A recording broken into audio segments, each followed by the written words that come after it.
Hello மக்களே, chicken எவ்வளோ variety இருக்குது. ஆனால் நார்மலாக நீங்கள் சாதாரணமாக மசாலாத்தூள் போட்டு போகிறீங்க, அதுவே அவ்வளோ டேஸ்ட்டாக இருக்கும்.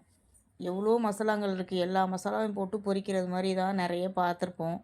ஆனால் இந்த மாதிரி ஒரு டைம் ட்ரை பண்ணி பாருங்கள், உங்களுக்கே தெரியும் இது இவ்வளோ கம்மியான மசாலாவே இந்த டேஸ்ட்டு வருமா அப்படின்ட்டு. நான் போன்லெஸ் சிக்கன் தான் எடுத்திருக்கேன். அதை கொஞ்சம் குட்டி குட்டியாக கட் பண்ணிக்கிட்டேன். அதில் இஞ்சி பூண்டு பேஸ்ட்டு, மஞ்சள் தூள், மிளகாய் தூள், சீரகம், மிளகு சேர்த்து அரைச்ச தூள், அவ்வளோதான். அதுக்கப்புறம் கொஞ்சம் கசூரி மேத்தி, கொஞ்சம் தயிர், சாஃப்ட்டுக்காக கொஞ்சம் கருவேப்பிலை போட்டிருக்கேன், அந்த வாசம் அதில் இறங்கணும் அப்படிங்கிறதுக்காக. அதை உப்பெல்லாம் சேர்த்து நல்லா பிரட்டிக்கங்க. பிரட்டி ஒரு மணி நேரமோ எவ்வளோ நேரமோ ஊற வைங்க. நம்ம எப்போ பொரிக்கிறோமோ அதுக்கு கொஞ்சம் நேரத்துக்கு முன்னாடி ஊற வச்சு ஃப்ரிட்ஜில் வச்சு எடுத்திருக்கேன். பாருங்கள், பார்க்கும்போது எவ்வளோ அழகாக இருக்குதுன்னு. அதுக்கப்புறம் சட்டியில் எண்ணெயை காய வச்சு அதில் நான் பாதி தான் பொரித்தேன், எல்லாத்தையும் பொரிக்க முடியாது வேணான்ட்டு பாதி பொரிச்சிருக்கேன்.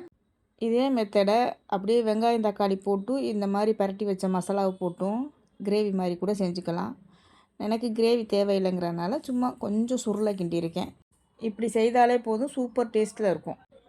ஒரு தடவை ட்ரை பண்ணி பாருங்கள், நீங்களே அசந்து போகிறீங்க, இவ்வளோ டேஸ்ட்டாக இருக்கே கம்மியான மசாலாலண்டு செய்து பாருங்கள்.